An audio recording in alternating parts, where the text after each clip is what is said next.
नमस्कार, के न्यूज में आपका स्वागत है। मैं हूं नसरीन। देखेंगे खबरें फटाफट। देश में कोरोना के मामले एक बार फिर बढ़ने लगे हैं, जहां शुक्रवार को 41,495 लोगों की रिपोर्ट पॉजिटिव आई और इसी दौरान 37,306 संक्रमित कोरोना से रिकवर हुए हैं और 598 मरीजों की मौतें हो गई हैं। देश में कुल एक्टिव केस की अगर हम बात करें तो कुछ चिंताजनक आंकड़े सामने आ रहे हैं। 26 जुलाई को इलाज करा रहे संक्रमितों का आंकड़ा 3.92 लाख तक पहुंच गया था। ये बीते 4 दिन से लगातार बढ़ रहा है। देश के 8 राज्यों में पूर्ण लॉकडाउन जैसी पाबंदियां हैं। इनमें पश्चिम बंगाल, हिमाचल प्रदेश, झारखंड, उड़ीसा, तमिलनाडु, मिजोरम, गोवा और पौंडीचेरी शामिल हैं। यहां पिछले लॉकडाउन जैसे ही कड़े प्रतिबंध लगाए गए हैं। देश के 23 राज्यों और केंद्र शासित प्रदेशों में आंशिक लॉकडाउन है। यहां पाबंदियों के साथ छूट भी है। इनमें छत्तीसगढ़, कर्नाटक, केरल, बिहार, दिल्ली, महाराष्ट्र, राजस्थान, उत्तर प्रदेश, मध्य प्रदेश, हरियाणा, पंजाब, जम्मू कश्मीर, लद्दाख, उत्तराखंड, अरुणाचल प्रदेश, सिक्किम, मेघालय, नागालैंड, असम, मणिपुर, त्रिपुरा और आंध्र प्रदेश, गुजरात भी शामिल हैं। 2 महीने पहले केरल सरकार के अधिकारियों ने बहुत भरोसे के साथ ये दावा किया था कि राज्य में कोरोना वायरस पर काबू पा लिया गया है। 12 मई को यहां नए केस पीक पर पहुंचे हैं। तब एक दिन में 43,529 लोगों में संक्रमण पाया गया। नए आंकड़े बताते हैं कि देश के आधे से ज्यादा नए केस केरल में मिले हैं। बुधवार को देश में 43,132 केस मिले। इनमें से 22,056 केरल के थे और शुक्रवार को भी यहां 20,000 से ज्यादा केस मिले हैं। लगातार चौथे दिन राज्य में संक्रमितों की संख्या 20,000 से ज्यादा रही है। कोरोना से बिगड़े हालात इशारा कर रहे हैं कि दूसरी लहर खत्म होने का दावा जल्दबाजी में किया गया। भारत में मेडिकल फैसिलिटी के मामले में बेहतर राज्यों में शुमार केरल अब भी संक्रमण से जुड़ा है। राज्य में 35% आबादी को पहला और 16% को दोनों डोज लग चुके हैं। देश में अब तक सिर्फ 8% को दोनों डोज लगे हैं। इसके बावजूद केरल में संक्रमण क्यों बढ़ रहा है, इसका जवाब मिलना बाकी है।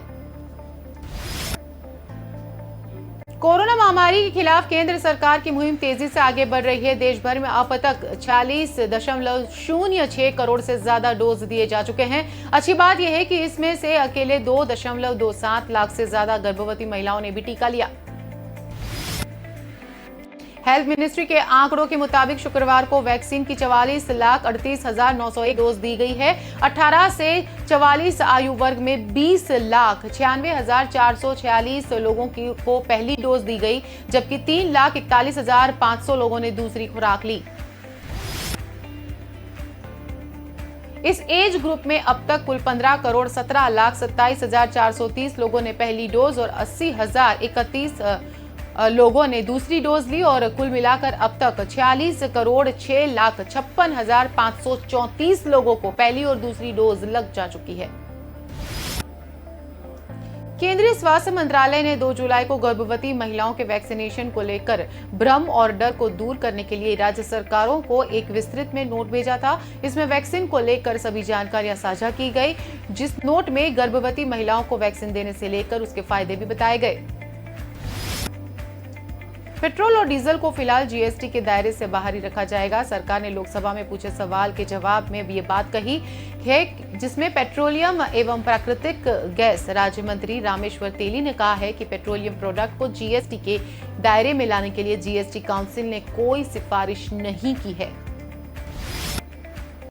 इस साल जुलाई तक देश में पेट्रोल की कीमतें 66 बार बढ़ी हैं और केवल 6 बार कम हुई हैं और इसी तरह डीजल की कीमतें भी 63 बार बढ़ी हुई है और केवल 4 बार कम की गई हैं। देश में कई जगहों पर पेट्रोल का रेट 110 रुपए प्रति लीटर से भी ज्यादा हो गया है। जून 2010 तक सरकार पेट्रोल की कीमत निर्धारित करती थी और हर दिन 15 दिन में इसे बदला जाता था, लेकिन 26 जून 2010 के बाद सरकार ने पेट्रोल की कीमतों का निर्धारण ऑयल कंपनियों के ऊपर छोड़ दिया। इसी तरह अक्टूबर 2014 तक डीजल की कीमत भी सरकार निर्धारित करती थी, लेकिन 29 अक्टूबर 2014 से सरकार ने ये काम भी ऑयल कंपनियों को सौंप दिया है। तो इसी साल मार्च में जारी एसबीआई की एक रिसर्च रिपोर्ट के मुताबिक अगर सरकार पेट्रोलियम प्रोडक्ट को जीएसटी के दायरे में लाती है तो देश में पेट्रोल की कीमत 75 और डीजल की 68 रुपए प्रति लीटर हो सकती है। देश के कई राज्यों में मानसून की बारिश ने पिछले 10 दिनों से तबाही मचा रखी है। उत्तराखंड, हिमाचल, जम्मू कश्मीर और सिक्किम से लेकर महाराष्ट्र और अब बंगाल में भी इसकी चपेट में आ गए हैं। इन राज्यों में बारिश के साथ ही लैंडस्लाइडिंग और बादल फटने की घटना भी बढ़ रही है, जो अब तक 200 से ज्यादा हो गई है। अकेले महाराष्ट्र में ही 150 से ज्यादा लोगों ने अपनी जान गंवाई। सिक्किम के ममखेला में भारी बारिश के दौरान हुई लैंडस्लाइडिंग की घटना में सुरंग में काम कर रहे 8 मजदूरों की मौत हो गई और इसमें बाकियों को घायल बताया जा रहा है। हिमाचल प्रदेश के सिरमौर जिले में भारी भूस्खलन हुआ। पावटा साहिब से रोहड़ जाने वाला नेशनल हाईवे 707 बड़वास के पास पहाड़ समेत धंस गया। हादसे के दौरान सड़कों से वाहन गुजर रहे थे, लेकिन इस दौरान पहाड़ दरकना शुरू हुआ। तभी वाहनों को दोनों तरफ से रोक लिया गया था, जिसके चलते कोई जानहानि नहीं हुई है। वहीं मंडी जिले में बारिश ने कहर मचा दिया, जहां तेज हवाएं भी हैं और जिले में एक पार्किंग में खड़ी कारों पर टिन का शेड गिर गया। पार्किंग में खड़ी 2 कारों पर छत गिरने की वजह से नुकसान हुआ। 4 कारों का ऊपरी हिस्सा टूटकर बुरी तरह से क्षतिग्रस्त हो गया और बाकियों के शीशे टूट गए। मुंबई के पूर्व पुलिस कमिश्नर परमबीर सिंह की मुश्किलें कम होने का नाम नहीं ले रही। अब उनके खिलाफ थाने के नगर पुलिस स्टेशन में पैसा वसूली का केस दर्ज किया गया है। परमबीर के अलावा इस मामले में 28 अन्य लोगों के खिलाफ भी केस हुआ है। परमबीर सिंह के खिलाफ सोना जेल में सोनू जालान और उनके साथी केतन तन्ना ने केस दर्ज करवाया है और दोनों पर क्रिकेट मैच के दौरान सट्टेबाजी का भी आरोप है। फिलहाल जालान और उसके साथी केतन तन्ना पुलिस स्टेशन में मौजूद हैं और पुलिस अधिकारी उनका स्टेटमेंट लेकर अब आगे की तफ्तीश कर रहे हैं। थाने नगर पुलिस स्टेशन में मामला दर्ज कराने पहुंची तन्ना और जाला ने बताया कि उन्हें झूठे मामले में फंसाकर गिरफ्तार किया गया था और फिर परमबीर के राह पर उनसे रुपए वसूली की गई थी। केतन और जालान के अनुसार उन्होंने इस बारे में राज्य सरकार के विभिन्न मंत्रियों के पास शिकायत की थी और जिसके बाद उन्हें मामला दर्ज करने के लिए बुलाया गया और अब उन्हें न्याय मिला है। 2 दिन पहले ही राज्य सरकार के गृह विभाग ने परमबीर सिंह के खिलाफ लगे भ्रष्टाचार के आरोप की जांच के लिए 7 सदस्यीय एसआईटी की टीम गठित की। इस टीम की अध्यक्षता डीसीपी स्तर के अधिकारी करेंगे और परमबीर और अन्य 5 पुलिस अधिकारी के खिलाफ मुंबई के मरीन ड्राइव पुलिस स्टेशन में बिल्डर राधेश्याम अग्रवाल के मकोका का झूठा केस उन पर लगाकर 15 करोड़ वसूलने का आरोप भी लगाया गया है।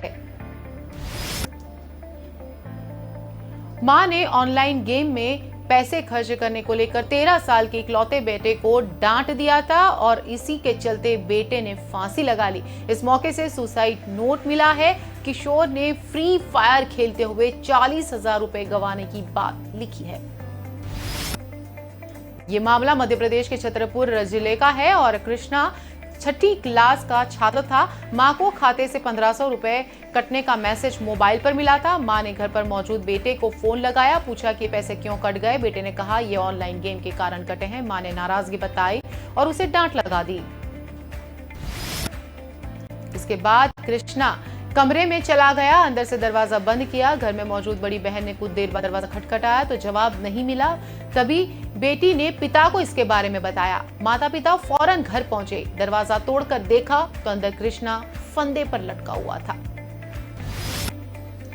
पिछले कुछ दिनों से Krishna Pandey online game Free Fire का शिकार हो चुका था। इससे पहले वे कई बार रुपए भी हार चुका था। मौत के बाद कृष्णा के पास से सुसाइड नोट मिला है। इसमें करीब 40,000 रुपए फ्री फायर गेम के चक्कर में गंवाने का भी खुलासा किया गया है। जम्मू कश्मीर के बारामूला में सुरक्षा बलों पर आतंकियों ने ग्रेनेड से हमला किया। हमले में सीआरपीएफ के 3 जवान और 1 नागरिक घायल हुए हैं। अस्पताल में उन्हें भर्ती कराया गया। घटनास्थल पर सुरक्षा बल तैनात है और इलाके की घेराबंदी करके सर्च ऑपरेशन चलाया जा रहा है। गुरुवार को सांबा जिले में 3 अलग अलग स्थानों पर संदिग्ध पाकिस्तानी ड्रोन मंडराते दिखे और ये ड्रोन ऐसे समय दिखे जब करीब 1 हफ्ते पहले पुलिस ने कंचक में 5 किलोग्राम आईईडी ले जा रहे पाकिस्तानी ड्रोन को मार गिराया था। इससे पहले रविवार को फुलगाम के खुदवानी इलाके में आतंकियों ने पुलिस कांस्टेबल से AK-47 राइफल छीन ली थी और वहीं मुनंद इलाके में सुरक्षा बलों और आतंकियों के बीच मुठभेड़ हुई और इसमें सुरक्षा बलों ने एक आतंकी को मार गिराया। शनिवार सुबह बंदीपुरा में सुरक्षा बलों और आतंकियों के बीच मुठभेड़ हुई थी और इसी दौरान सुबलर इलाके में शोक बाबा जंगल में सुरक्षा दलों ने 2 आतंकियों को मार गिराया था। राजस्थान प्रशासनिक सेवा की परीक्षा में असफल होने पर विवाहित को घर से निकाल दिया गया। ससुराल वाले एक कार व 10 लाख रुपए मांगने लग गए थे और आरोप है कि रिजल्ट आने के बाद से ही लेक्चरर पति सास ससुर ताने देने शुरू कर दिए थे और मारते पीटते भी थे। ये पूरा मामला झुंझुनू जिले के सूरजगढ़ का है। विवाहिता ने सूरजगढ़ थाने में पति सास ससुर व 2 दलालों के खिलाफ दहेज प्रताड़ना का मामला दर्ज कराया। फिलहाल पुलिस मामले की जांच कर रही है। रिपोर्ट में विवाहिता ने बताया कि 2016 में उसकी शादी विकास के साथ हुई। विकास पॉलिटेक्निक कॉलेज में लेक्चरर है। शादी से पहले उषा ने RS 2013 प्री एग्जाम को क्लियर किया। इसका रिजल्ट 2015 में आया। शादी के दौरान 2016 में ससुराल वालों ने सोचा वे आगे भी एग्जाम क्लियर करके SDM बने। शादी होने के बाद उन्होंने घर पर तैयारी शुरू की। दिसंबर 2016 में मुख्य परीक्षा हुई। उषा इसमें सफल नहीं हो पाई। उषा का आरोप है कि मेंस का रिजल्ट आने पर सिलेक्शन नहीं हुआ। पूरे घर में मातम छा गया। परिवार वालों ने ताने देने शुरू कर दिए और वे रोज रोज तानों से परेशान हो चुकी थी। पति शराब पीने लगा, आए दिन मारपीट करने लगा। ससुराल वाले ताने देकर परेशान कर रहे थे। मध्य प्रदेश के मुख्यमंत्री निवास पर पहुंची ट्रांसफर की फर्जी नोट शीट मामले में क्राइम ब्रांच ने शुक्रवार देर रात धोखाधड़ी की FIR दर्ज कर ली है। इसके साथ ही प्रपोजल में ट्रांसफर के लिए भेजे गए सभी 30 कर्मचारियों को नोटिस दिया गया है। इस मामले में एक बात सामने आई कि अनुशंसा पत्र न तो किसी विभाग और न ही मंत्री की तरफ से CM हाउस भेजे गए, बल्कि वे सीधे जनप्रतिनिधियों के नाम पर मुख्यमंत्री निवास भेज दिए गए। इंदौर में 5 युवकों की मौत पैराडाइज और सपना बार में नकली रॉयल स्टैग शराब पीने से हुई थी और इसका खुलासा खुद इंदौर पश्चिम के SP महेश चंद्र जैन ने दिया। उन्होंने कहा है कि दोनों बार संचालकों से पूछताछ में ये बात सामने आई है कि लाइसेंसी दुकानों के अलावा बाहर से भी सस्ते शराब के चक्कर में शराब खरीदी गई थी और इसे स्थानीय स्तर पर तैयार करके रॉयल स्टैग के नाम से मार्केट में बेचा गया। शहर के पैराडाइज और सपना बाजार में शराब मिलने के बाद 24 से 27 जुलाई के बीच 5 युवकों की मौत हो गई। इनमें से 3 पुराने दोस्त थे जिन्होंने पैराडाइज में 23 जुलाई को पार्टी की। जिसमें शॉर्ट PM में तीनों के शरीर में जहर पाया गया है। बाट गंगा इलाके में 2 युवकों की मौत का मामला सामने आया जिन्होंने सपना बार में शराब पी थी, जिसमें एक की हालत गंभीर है। इंदौर पश्चिम SP महेश चंद्र जैन ने शुक्रवार को कहा है कि सभी 5 मौत नकली रॉयल स्टैग पीने के बाद हुई है। इस बात की आशंका है कि नकली शराब को स्थानीय स्तर पर बनाया गया और उसे मार्केट में सस्ते दामों पर बेचा गया है।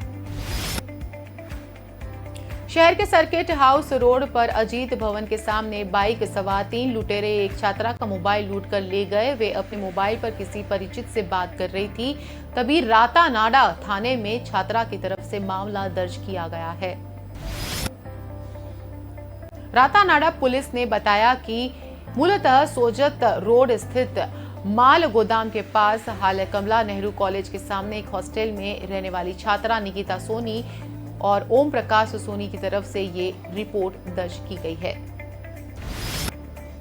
वे अपने मोबाइल पर किसी परिचित से बात कर रही थी, तभी सर्किट हाउस रोड स्थित अजीत भवन के सामने से वे निकल रही थी। तभी पीछे से एक बाइक पर 3 बदमाश सवार होकर आए और उसके हाथ से मोबाइल को झपट कर ले गए। वे चिल्लाई, तब तक लुटेरे भाग गए। इस पर तुरंत पुलिस को सूचना दी गई, नाकाबंदी करवाई गई, मगर लुटेरों का पता नहीं लग पाया। थानाधिकारी लीलाराम ने बताया कि घटना के बाद आसपास के CCTV फुटेज देखे जा रहे हैं। बदमाशों की पहचान की जा रही है।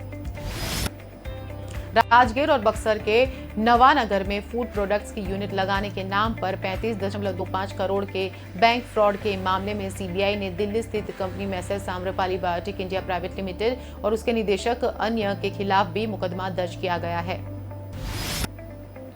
पंजाब पंजाब नेशनल बैंक की शिकायत पर सीबीआई ने मुकदमा दर्ज कर शुक्रवार को कंपनी से आरोपियों के ठिकानों पर छापेमारी की और इसी दौरान कई दस्तावेज बरामद किए गए। सीबीआई ने इस मामले में कंपनी व अन्य लोगों को अभियुक्त बनाया है।